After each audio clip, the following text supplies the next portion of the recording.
ये इंटरव्यू सिर्फ तालीमी और मालूमाती मकसद के लिए पेश किया गया है। मीडिया स्टार वर्ल्ड किसी भी हिंसा, नफरत या तासुब की हिमायत नहीं करता। यहाँ पेश किए गए ख्यालात मेहमान के अपने हैं। चैनल उनसे ज़रूरी नहीं कि इत्तेफाक रखे। हेलो, नमस्कार, आदाब, सत श्री अकाल और अस्सलाम वालेकुम। मैं हूं मोहम्मद अहमद काजमी, लेकर आया हूं आपका पसंदीदा कार्यक्रम आपके रूबरू। मीडिया स्टार वर्ल्ड लगातार आपको ऑथेंटिक, वेरीफाइड, कंफर्म्ड खबरें पहुंचा रहा है और साथ साथ कुछ जानकार लोगों से मुलाकातें करा रहा है। वो हकीकतें आपके सामने पेश की जा रही हैं जो दूसरे चैनल्स में, खासतौर पर मेन स्ट्रीम जिसे गोदी मीडिया कहा जाता है, वहां तो आपको दूर दूर तक ये हकीकतें नहीं मिलेंगी। अभी ताजा एक खबर ये आई कि एप्स्टीन फाइल्स, जो मोसाद के जरिए सेक्स स्कैंडल में दुनिया के सियासतदानों को फंसा करके अपने मतलब के फैसले कराने का जो एक बहुत बड़ा एक नेटवर्क था, वो ब्रेक हुआ और उसमें से फाइलें निकलनी शुरू हो गई। अमेरिका के डिपार्टमेंट ऑफ जस्टिस को हुक्म दिया गया, लेकिन अब हो ये रहा है कि जहां जहां ट्रंप और उनके चाहने वाले लोगों के नाम हैं, उन पर कालक पोती जा रही है, छुपाया जा रहा है। यानी बता भी रहे और छुपा भी रहे, जहां खुद फंस रहे वहां वहां उसे छुपाने की कोशिश की जा रही है। अब इस पे मुख्तलिफ एनालिसिस आनी शुरू हुई है। खुद ट्रंप ये कह रहे हैं कि और फाइलें लोगों के सामने रखने से कुछ वो मासूम लोग भी फंसेंगे इसमें जो इनोसेंटली मिले थे एप्स्टीन से और इनका कोई सेक्स स्कैंडल से वास्ता नहीं था। वहां अब यह भी कहा जा रहा है कि ये जो तस्वीरें आ रही हैं या कुछ और चीजें आ रही हैं, इसके मानी ये नहीं है कि ये लोग वाकई सेक्स स्कैंडल में फंसे थे। इसे सबूत के तौर पर नहीं पेश किया जा सकता। अब तक तकरीबन 2.5 लाख से 3 लाख पेजेस आ चुके हैं और उसको गहराई से मुसलसल देख रहे हैं फिरोज मीठी बोरवाला साहब, जो मुंबई में रहते हैं और इंडो पैलेस्टाइन सॉलिडारिटी फोरम के फाउंडर जनरल सेक्रेटरी हैं। वो इस पूरे इलाके को बहुत अच्छी तरह से जान रहे हैं। अमेरिका की सियासत, इजराइल की सियासत और फिलिस्तीन के साथ क्या जुल्म हो रहा है, वो सब उनकी नजर में है। और अब समझना यह है कि क्या इस वक्त एप्स्टीन फाइल्स का आना, क्या इस वक्त नेतन्याहू के और ट्रंप की मुलाकात, क्या फिर ईरान के खिलाफ जंग शुरू करने की तैयारी है। अब पिछले 2-3 दिनों से खबरें इस तरह से आ रही हैं कि ईरान भी अपनी तैयारी की बात कर रहा है और अब इजराइल भी कह रहा है कि हम पर ईरान हमला कर सकता है। क्या कुछ होगा, डर है, खौफ है, तैयारी है, क्या है, ये सब समझने के लिए फिरोज मीठी बोरवाला साहब से बात कर रहे हैं। बोरवाला साहब, वेलकम है आपका मीडिया स्टार वर्ल्ड को। आपने वक्त दिया उसके लिए बहुत बहुत शुक्रिया। एप्स्टीन फाइल्स पर सबसे पहले भारत में कम से कम मीडिया स्टार वर्ल्ड को आपने जो तफसीलात बताई थी वो काफी दिलचस्प थी, बहुत ही अट्रैक्टिव थी और बहुत उसमें गहराई थी। अब आप इसको कैसे देख रहे हैं? फाइल एक बेसिकली एक पीडोफाइल ब्लैकमेल रैकेट है। मतलब 13-14 साल की बच्चियों को के माध्यम से उनको सप्लाई किया गया, वो लड़कियों के हाल करवाए गए। मैरी फाउलर जिसका नाम है, वो तो क्लियर कट बोली थी कि जब मैं 13-14 साल की थी तब ट्रंप ने मेरा बलात्कार किया था। एहूद बराक का भी रिपोर्ट है, जो एक्स प्राइम मिनिस्टर और बहुत बड़े फिगर है ये पूरे रैकेट में। और ये क्लियर है, ये मोसाड का रैकेट है। अरीबन मैनेशे जो मोसाड के फॉर्मर एजेंट है, उसने क्लियर कर बोला कि जेफरी एप्स्टाइन वर्क्स फॉर मोसाड। ये तो क्लियर है। दूसरी बात है कि ये रैकेट एक्चुअली 1996 में पहली बार इसके बारे में रिपोर्ट आई थी। एफबीआई के पास कंप्लेंट गई थी, मगर लगातार 1996 से ये पूरे एप्स्टीन को प्रोटेक्ट किया जा रहा है। मतलब बिल क्लिंटन का टाइम हो, बुश का टाइम हो, ओबामा का टाइम हो, ट्रम्प 1 का टाइम हो, और बाद में बीच में बाइडेन और अभी ट्रम्प। ट्रम्प ने खाली इतनी कर दी गलती कि उसका नाम एक्चुअली नंबर 1 है एप्स्टीन फाइल में। सबसे ज्यादा वो एप्स्टीन के साथ रहा है, उसके प्लेनों में, प्राइवेट प्लेन में गया है, उसके मारा लागो और उसके जो फ्लोरिडा में जो एप्स्टीन का जो पूरा, ये सबसे ज्यादा है। मगर पता नहीं उसने क्या सोचा था कि मैं इतना बड़ा इशू भी बना दूंगा, उसको कवर अप भी कर लूंगा। तो उसका मागा बेस तो क्लियर कट है कि हमको सच्चाई चाहिए। तो सच्चाई चाहिए, सच्चाई चाहिए करके बोला कि ठीक है, बाद में मैं दूंगा। मगर इतना रिडक्शन हो चुका है, वो काला कलर इतना मार दिया है, क्योंकि 1 महीने के लिए एफबीआई के 1000 एजेंट को काम पे लगा दिया था कि जहां जहां भी ट्रम्प का नाम है वहां काली पोतो। उसके बाद ये पूरा बाहर आया है। ओके, मगर लोग मूर्ख नहीं है, लोग समझ रहे कि क्या पूरा मैटर है।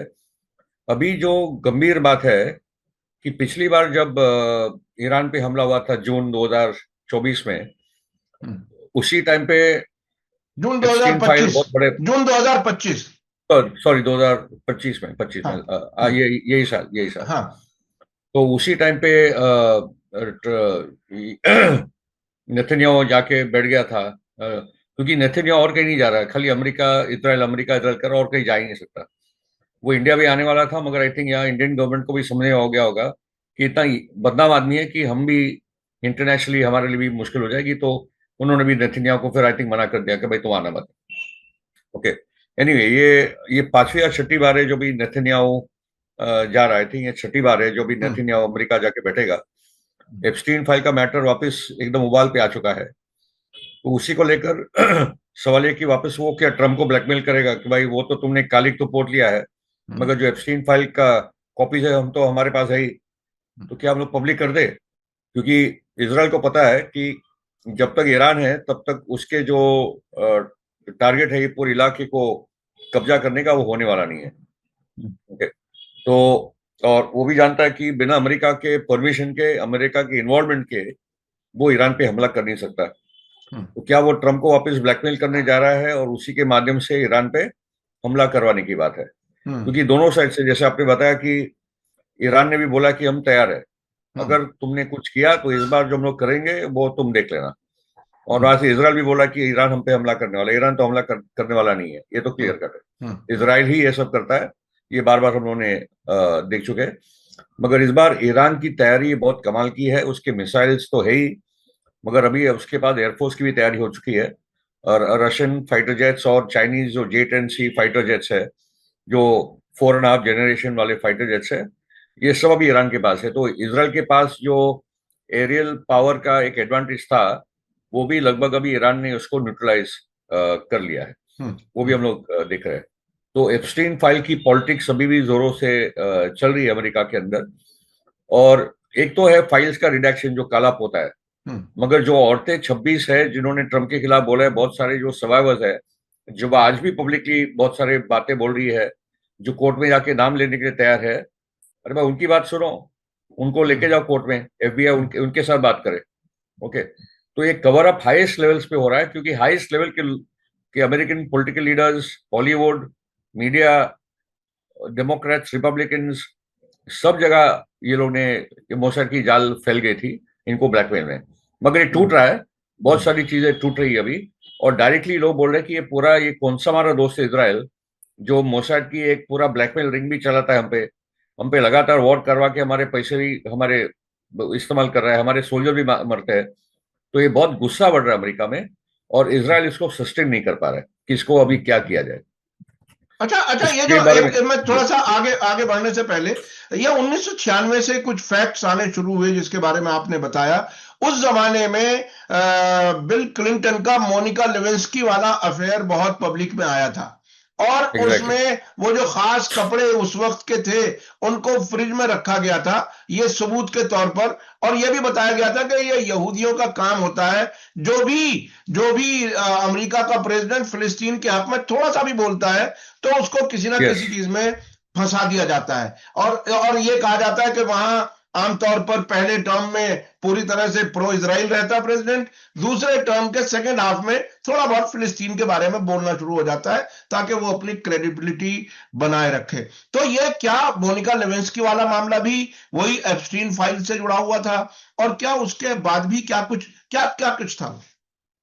नहीं नहीं, डेफिनेटली, क्योंकि क्लिंटन ने सेकंड टर्म में ओस्लो अकॉर्ड की बहुत कोशिश की थी हाँ। कि ये 2 स्टेट सॉल्यूशन वाली बात बने, मगर उसको ऐसा लपेट दिया है लोग ने कि बिल क्लिंटन आगे बढ़ नहीं पाया। हम्म, मगर सेकंड टर्म में वो जरूर कोशिश कर रहा था।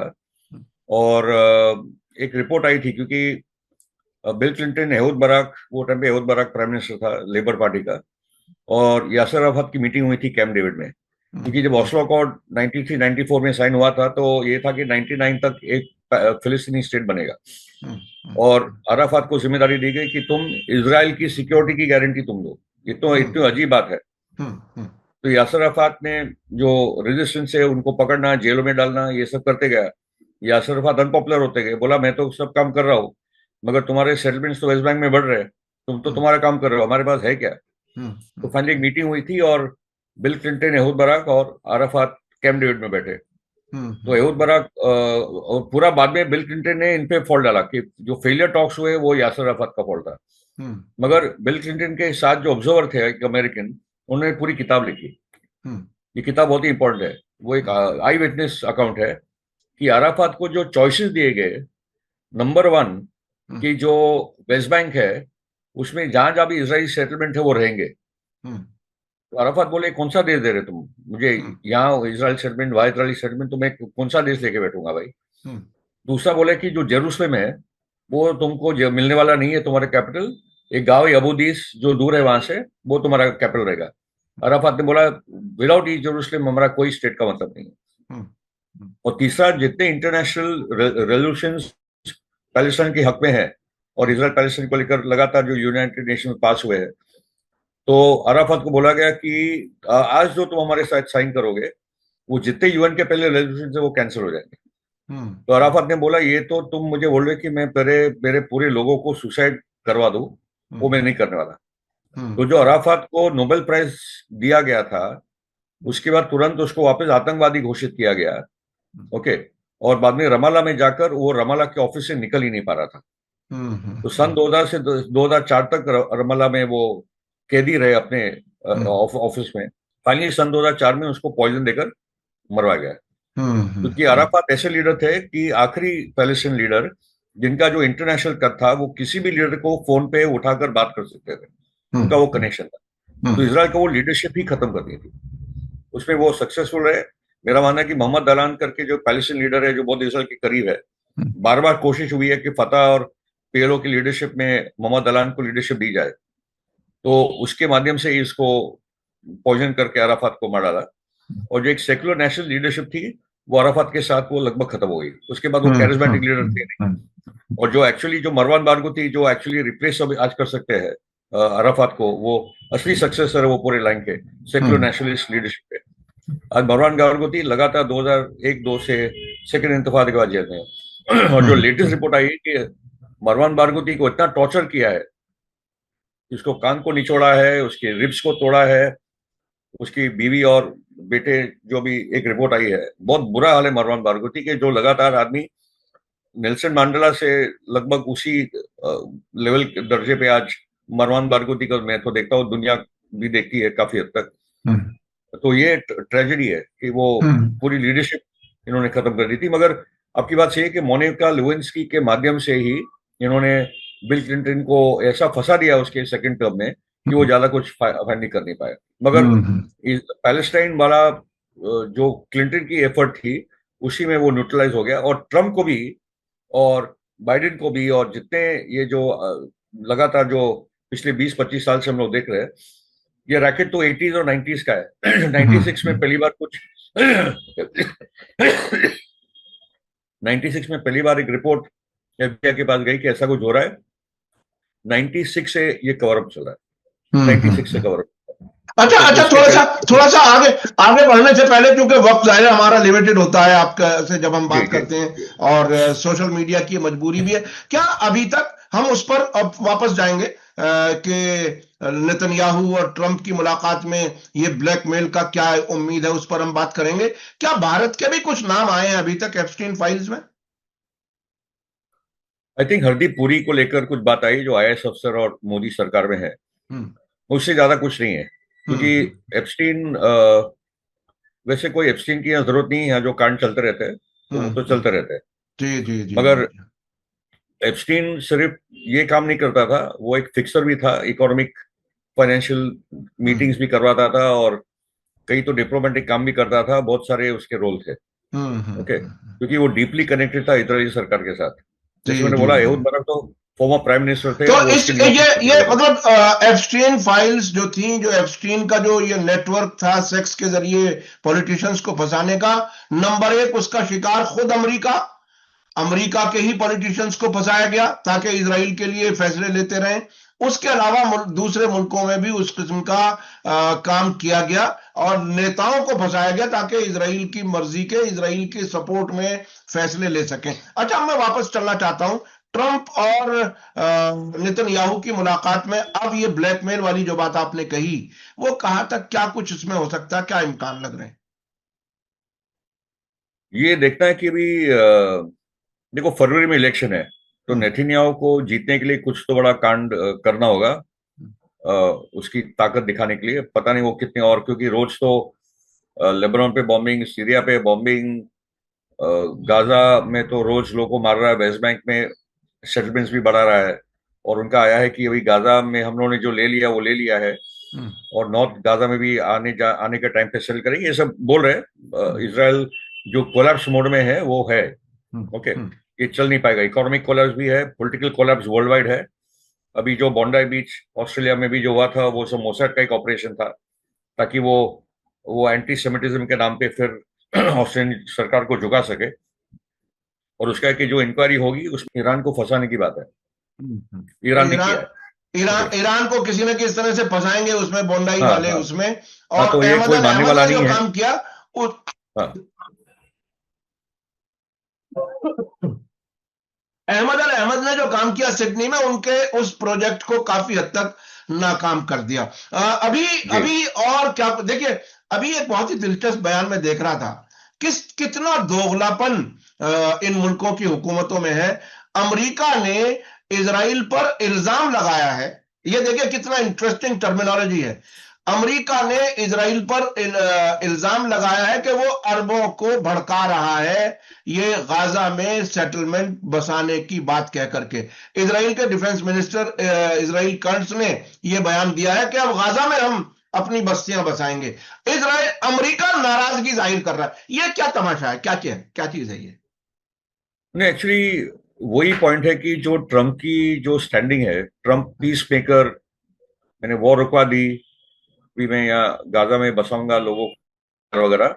तो जैरेड कुश्टर और जो विटकॉफ, उसका जो कॉमर्स, उसका जो डिप्लोमेटिक मतलब ये मिडल ईस्ट को संभालता है, विटकॉफ ने तो गलती से बोल दी कि ये तो 2 साल से हमारा प्लान था गाजा को बसाने वाला। ओके, तो ये सब चीजें, और जैरेड कुश्टर की तरफ देख रहा है। दूसरा आपको बता दूं कि जैरेड कुश्टर का जो खानदान है और ट्रम्प का जो खानदान है, दोनों का क्रिमिनल बैकग्राउंड बहुत बड़ा है, दोनों बिलियनर है, मगर दोनों ने इतने इतने बड़े कांड किए हैं कि दोनों पे फेडरल केसेस है। तो दो क्रिमिनल किस्म की फैमिली आज वॉशिंगटन में बैठकर राज कर रही है। दूसरा कि जो इजराइल जो चैलेंज कर रही है ट्रम्प को गाजा को लेकर, उसमें जो ट्रम्प की कोशिश है कि अरब देशों के साथ, गल्फ कंट्रीज के साथ उसका रिश्ता बने, वो हैंडल नहीं कर पा रहा है। ये ट्रम्प की भी रोज की रोज वो फजेता इंसल्ट कर रहा है ट्रम्प को। और उसके साथ ये जो मैं बोलना चाहता हूँ कि जो रिपब्लिकन और डेमोक्रेटिक पार्टी जो गुस्सा बढ़ते जा रहा है इजराइल के खिलाफ, इजराइल फर्स्ट वाले एजेंडा को लेकर। ओके, ये बहुत इंपॉर्टेंट है। आपको एक छोटा एग्जांपल दे दूं, छोटा नहीं बहुत ही बड़ा एग्जांपल है। अभी जो anti Semitism of the year award अभी जो इजराइल ने घोषणा की है, उनका एक सिविल राइट्स ग्रुप है कोई अमेरिका के अंदर, तो उन्होंने एक anti of the year award पिछली बार कैडेंस वोइस को दिया था, इस बार टकर कार्लसन को दे दिया है। जो सबसे इंपॉर्टेंट जर्नलिस्ट और कंजर्वेटिव वॉइस है, जो फॉक्स न्यूज का एंकर रह चुका है, और टकर कार्लसन सबसे इंपॉर्टेंट क्रिश्चियन कंजर्वेटिव थिंकर है, उसको भी आपने एंटी सेमिटिक बोल दिया है।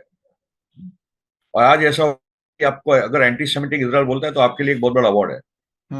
और टकर कार्लसन प्रो इजराइल रह चुका है, वो एंटी जूइश है नहीं, वो कोई सवाल नहीं आता।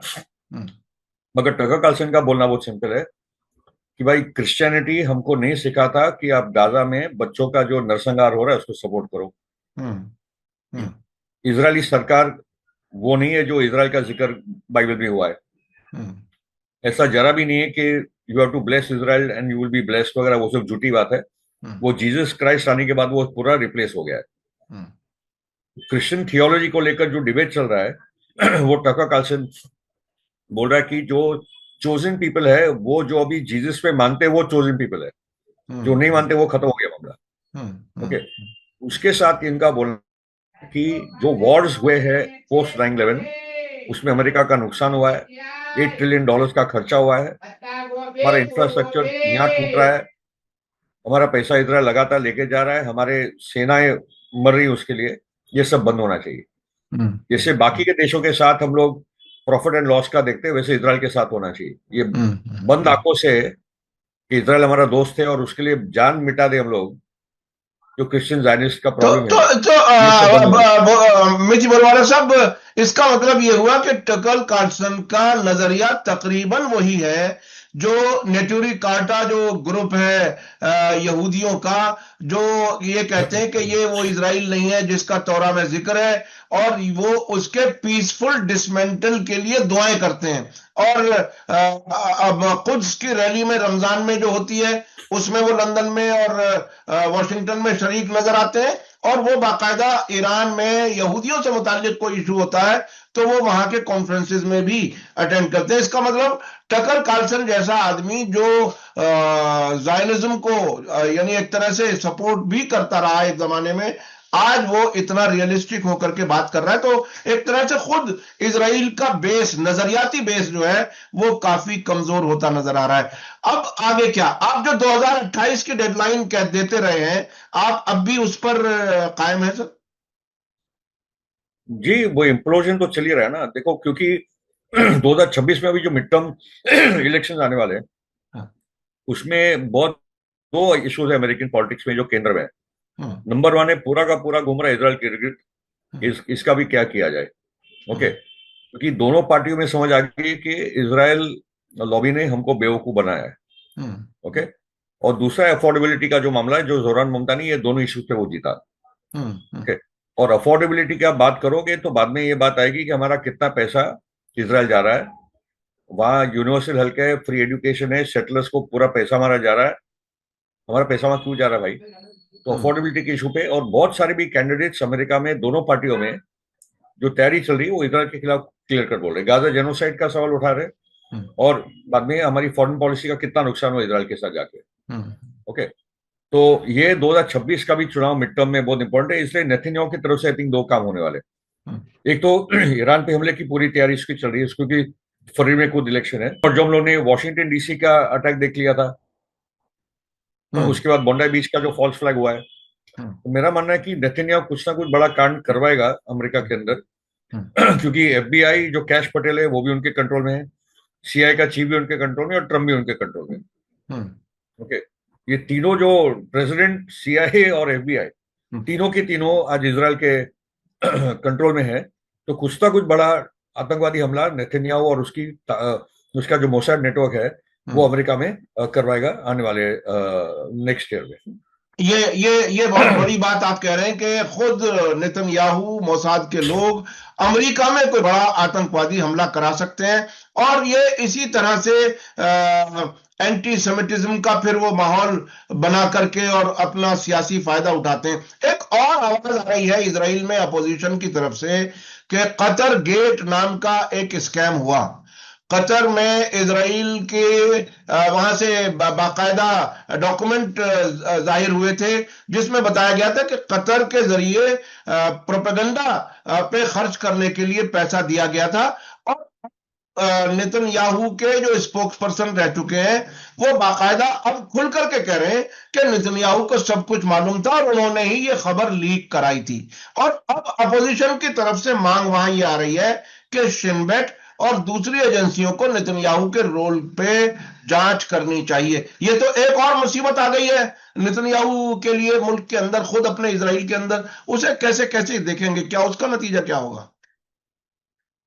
एक्चुअली कि नेतन्याहू पे इतने करप्शन केसेस है कि जो ट्रंप जाके बोले कि इसको माफ कर दो, हाँ। तो पॉइंट है कि पहले वो कोर्ट में वो साबित हो जाएगा कि उसने चोरी की, करप्ट थे, उसके बाद माफी होगी। अभी तक तो मतलब नेतन्याहू ने तो मान ही लिया कि भाई मैं करप्ट हूं और मुझे माफ कर दो, ये तो हाल है उसके, मगर वो डील कर रहा है ये सब चीजों को लेकर। एक्चुअली कतर का पैसा तो उसने जो हमास को जाता था, और गाजा में ऑक्यूपेशन को मैनेज करने के लिए नेतन्याहू ने खुद कतर को बोला था तुम उनको वो पैसा भेजो, और उसमें से भी नेतन्याहू कट लेता था। ये तो उसके हाल है।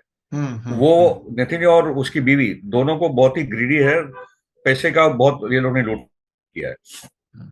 उसके साथ जो आई थिंक नेतन्याहू के लिए जो सबसे बड़ा भी प्रॉब्लम बन चुका है वो है 7 अक्टूबर की इंक्वायरी। अभी तक उससे होनी नहीं थी। हम्म 1200 इजरायली मरे, 1200 यहूदी, अरे भाई मरे तो तुमने तो तुरंत इंक्वायरी उसी दौरान करनी थी, मगर वो बोले वॉर खत्म हो जाने दो। भाई अभी वॉर खत्म हो गई है हम्म तो क्यों नहीं हो रही है? तो अभी बोला कि जो ओस्लो अकॉर्ड था और जो गाजा से वो टाइम पे जो हम लोग निकले, वो सब भी इंक्वायरी का पार्ट होना चाहिए। क्या मतलब है वो सब चीजों का? वैसे वो गाजा से कभी निकले नहीं, क्योंकि जब एरियल शरोन निकले तो उन्होंने गाजा को घेर कर रखा था, तब से कॉन्सेंट्रेशन कैंप है। ये बोलना कि गाजा से हम लोग निकले, और ये भी आपको बता दूं कि जो बेरी कैंप और ये जो सेटलमेंट्स में जो हमास ने वो टाइम पे अटैक किया था, वो सब गाजा का ही इलाका है जहां ये सेटलर्स थे। वो कोई हमास ने जाके ये जो जिसको हम लोग इजराइल बोलते हैं उसमें जाके कोई अटैक नहीं किया था। वो इलाके जो सेटलमेंट्स जो गाजा के इलाके में आते हैं, जो इजराइल ने कब्जे लिए हैं, वो ही टेरिटरी में ये लोग ने जाके हमला किया था। Okay, so the point is के वो घिर चुका है, क्योंकि इसराइल के अंदर भी वो पॉलिटिकल फोर्सेस है जो तंग आ चुके हैं कि इसके कारण इसराइल बहुत ही वीक हो चुका है, इंटरनेशनली लोग आइसोलेट हो गए हैं। मतलब से जो लगातार जो बयान आ रहे हैं कि इसराइल को भी निकाल दो, मतलब आई थिंक स्वीडन ने तो बोला कि जितने इंटरनेशनल इंस्टीट्यूशन है वहां से इसको निकालो अभी। ओके, और जो आवाजें अमेरिका में उठ रही है इसराइल के खिलाफ, ये कभी इतना हुआ नहीं, तेजी से उठ रहा है, वो तेजी से उठ रहा है। मतलब पब्लिक, आप पोलिंग देखोगे तो रिपब्लिकन्स में भी 55% अभी इसके खिलाफ हो चुके हैं, डेमोक्रेट्स तो 70-80% प्लस है, और जो 40 के नीचे की उम्र के हैं वो तो रिपब्लिकन हो डेमोक्रेट हो, वो एकदम ही एंटी इसराइल तो तुम्हारा जो वोटर है वो भी एंटी इसराइल बन चुका है। अच्छा, अभी जब हमारी आपकी बात हो रही है फिरोज मीठी बोरवाला साहब, अभी अभी आज सुबह ही एक दो खबरें तकरीबन एक तरह की हैं, शायद आपने अभी ना देखी हो, लेकिन मैं आपको खबर बता रहा हूं। एक फॉर्मर सीरिया का ऑफिशियल, जिसके बारे में कहा जा रहा है कि वो असद हुकूमत के बहुत नजदीक था, उसको लेबनान में कत्ल कर दिया गया है। एक खबर ये आई। दूसरी खबर ये आई कि लीबिया का चीफ ऑफ स्टाफ अंकारा से हवाई जहाज से उड़ा और वो मारा गया प्लेन क्रैश में। आज ये दो बड़ी खबरें आई हैं, यानी लीबिया का एक बड़ा आदमी मारा गया है, एक सीरिया का एक बड़ा आदमी मारा गया। ये क्या, ये किस तरफ इशारा कर रहा है? वो क्लियर कट है कि जो असली खबर, असली कहानी है कि सीरिया को कैसे हुआ, आईसिस, अलकायदा और ये सब ग्रुप्स को, आतंकवादी ग्रुप्स को किसने सपोर्ट किया था, ये खबर ना बाहर आए, ये इसलिए ये को मारा गया है। और लिबिया में भी जो role Saudi, Qatar, America, Britain, France, जो लिबिया को खत्म कर डाला, ये खबरें बाहर न आए तो ये दोनों का कत्ल, मतलब बहुत इंटरेस्टिंग बात आपने बताया कि आज ही के दिन ये दोनों लोगों को मार डाला है। तो दुनिया के सामने सच्चाई ज्यादा तक देर तक छुपेगी नहीं, it will all come out eventually, क्योंकि सीरिया भी एकदम सिविल वॉर केओटिक सिचुएशन है। वह कुर्दिश, ड्रूज, अलावाइट, सुन्नी, ये वो जो एक साथ में रखने की कोशिश थी बशर असद की सरकार की इतने समय तक मगर सैंक्शंस बहुत भारी पड़े उनपे।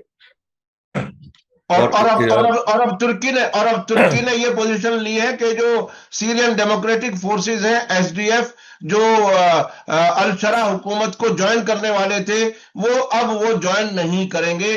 तो ये तुर्की की पोजीशन है। ये एसडीएफ यानी तुर्की उनको चला रहा है अपने इशारों पर, वो उस हुकूमत में शामिल।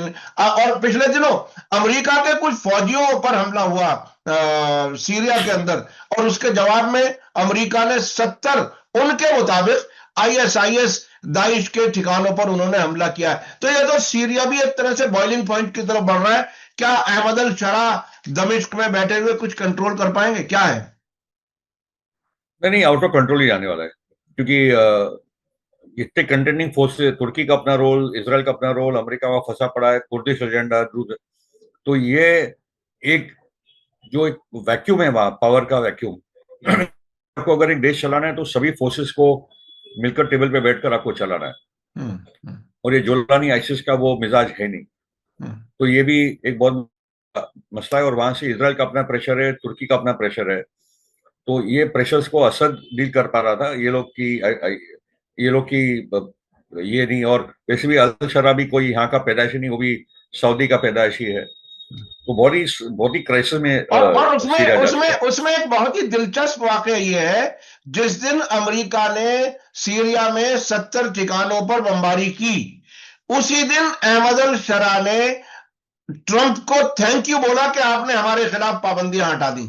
ये यानी सेम डे थैंक यू और सेम डे हमला। तो एक अजीब केयोटिक हालत है। अच्छा, अब चूंकि वक्त थोड़ा कम रह गया है, आखिर में अगर आप 3-4 मिनट में समराइज करें इन तमाम हालात को जोड़ते हुए आगे क्या देख रहे हैं, तो मैं समझता हूं हमारे दर्शकों को कुछ बेहतर आइडिया हो सकेगा।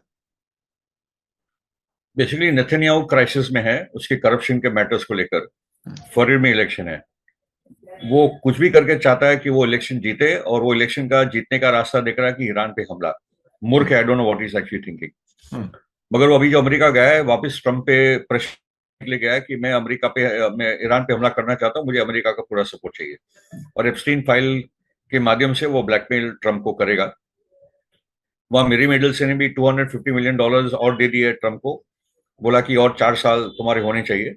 तो जूइश लॉबी का एक बहुत बड़ा रोल चल रहा है ट्रंप को करने में। तो ये भी देखना है कि आने वाले 1-2 महीने क्या होता है। मगर फरवरी में इलेक्शन, उसके पहले नेतन्याहू को ये कुछ ना कुछ बड़ा एक कदम उठाना है। भाई ईरान तैयार बैठा है, ईरान पहले से बहुत ज्यादा तैयारी में है। उसके मिसाइल सिस्टम्स तो पावरफुल है ही, मगर भी एयरफोर्स की भी उसकी तैयारी है।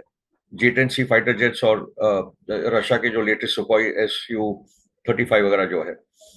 तो इस बार अगर इसराइल गलती की, तो मेरा मानना है कि Iran should go all the way. पिछली बार ईरान जो रुक गया था, ईरान को बेसिकली सीज फायर, जो भी कोई रिटन डॉक्यूमेंट तो है नहीं, मगर ईरान को बोलना चाहता कि भाई गाजा पे तुम बंद करो, वेस्ट बैंक में बंद करो, तभी मैं बंद करूंगा। क्योंकि इसराइल नॉकआउट, वो पिट गया था पूरा का पूरा, जो बॉक्सिंग में बोलता है नॉकआउट। ईरान ने इतने उसको नॉकआउट पंच दे दिए थे कि उठने की ताकत नहीं थी। वो तो ईरान, अमेरिका आके उससे रोक दिया था। और ईरान ने तो बाद में अल उबैद में भी अटैक करके ट्रम्प को भी एक लेसन दे दिया था कि भाई तुम्हारे कोई भी बेसेस यहाँ सेफ नहीं है। आज भी जो ट्रम्प डर रहा है कि मान लो कि ये नेतन्याहू को सपोर्ट किया भी, मगर इराक और कुवैत और ओमान और ये जितने अमेरिकन बेसेस है, वो सबके सब खतरे में। क्योंकि शिपिंग लाइंस, मतलब मान लो कि ईरान ने स्ट्रेट ऑफ हॉर्मुज वगैरह सब बंद कर दिया, और वहां वापस हुतियों ने, अंसारुल्लाह ने रेड सी बंद कर दी। तो दुनिया का पूरा इकोनॉमी, ऑयल सेक्टर इकोनॉमी पूरा का पूरा आउट ऑफ चला जाएगा।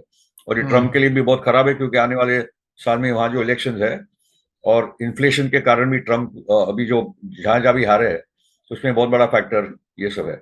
तो ट्रम्प अपने क्राइसिस में, नेतन्याहू अपने क्राइसिस में, ईरान बैठा है। और जो जो संकट है उन्होंने पैदा की थी, चाहे वो लिबिया हो, सीरिया हो, कोई कंट्री नहीं आ पा रहा है। पैलेस्टाइन के लोग लड़ रहे हैं, पैलेस्टाइन के लोग पे उन पे भरोसा रखना चाहिए। वो इतना सब नरसंहार के बाद भी वो डेली लाइफ चलाने की कोशिश, बच्चे स्कूल जा रहे हैं, शादियां हो रही है, उनको पता है कि क्या क्राइसिस है, मगर उनका है सुमोद, स्टिकिंग टू द लैंड। हम अपनी जमीन के साथ डटे हैं, और आने वाले दिनों में उनको आशा है कि आजादी ज्यादा दूर नहीं है। ये और इतना वाकई बता दूं बहुत कि ही अहम है, आजादी इजराइल ज्यादा अपना दूर नहीं है। और आप उसे, हम अक्सर उसे बार बार कहते रहे हैं कि 2028 तक उन्हें, आपको उम्मीद है कि इजराइल डिसमेंटल हो जाएगा, खत्म हो जाएगा। इसके साथ साथ एक दो चीजें मैं चलते चलते याद दिला दूं अपने दर्शकों को। बहुत बहुत शुक्रिया आपका फिरोज मीठी बोरवाला साहब। मैं दो एक चीजें याद दिला दूं कि हमास को 2 साल की जंग में वो नहीं खत्म कर सके। अब निहत्ता भी कराने के लिए उनके पास कोई रास्ता नहीं है। ना तो जंग में वो हरा सके, और आईएसएफ में, जिसे इंटरनेशनल स्टेबलाइजेशन फोर्स बनाने की बात की जा रही है, उसमें वो मुल्क नहीं आ रहे। मार्को रूबियो खुद कह रहा है कि अमेरिका को यह बताना पड़ेगा कि उसको मैंडेट क्या है। यानी ना तो इंटरनेशनल कोई फोर्स उनको निहत्ता कर सकेगी, और ना ही वो तैयार है, और ना ही ये अमेरिका और इजराइल उसने खत्म कर सके, जैसा कि वो लेकर के चले थे। और इस वक्त में जब वेनेजुएला के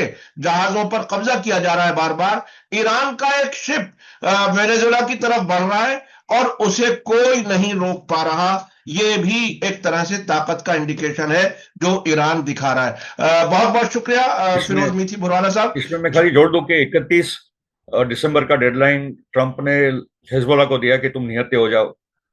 उसमें भी ट्रंप फेल होगा। और अभी बिल्कुल। वेनेजुएला की जो शिप्स जा रही है, उसके साथ उनका नेवल एस्कॉर्ट भी है। जी उसको भी जी अमेरिका जी। हाथ नहीं लगा पा रहा है। और ईरान की शिप जा रही है, चाइना भी इन्वॉल्व है, तो ट्रम्प वहां भी फंसा पड़ा है, उसको समझ नहीं आ रहा है वो क्या करे। बिल्कुल एप्स्टीन बिल्कुल फाइल को बिल्कुल। हेडलाइन बदलने के लिए वो पूरा फेल हो रहा है। जो अपने आप को दुनिया की सुपर पावर समझते थे, अब वो फेल होते नजर आ रहे हैं, वो कहीं कामयाब नहीं हो रहे। आने वाला वक्त कैसा होगा हम आपको बताने की कोशिश करेंगे। इसी के साथ आप ये बताइए कमेंट्स में कि आज का वीडियो आपको कैसा लगा, कमेंट्स में जरूर लिखें और ज्यादा से ज्यादा लोगों तक शेयर करें ताकि ज्यादा से ज्यादा लोगों तक हकीकत और सच्चाई पहुंच सके। इसी के साथ मुझे दीजिए इजाजत। धन्यवाद, शुक्रिया। जय भारत, जय हिंद। हमारे चैनल मीडिया स्टार वर्ल्ड को सब्सक्राइब कीजिए और बेल आइकॉन दबाइए ताकि हमारी हर नई वीडियो का नोटिफिकेशन आपको सीधे मिलता रहे। अगर आपको हमारी खबरें पसंद आती हैं तो उन्हें अपने व्हाट्सएप, इंस्टाग्राम, फेसबुक और ट्विटर अकाउंट्स पर शेयर करना ना भूलिए ताकि और लोग भी हकीकत से वाकिफ हो सकें।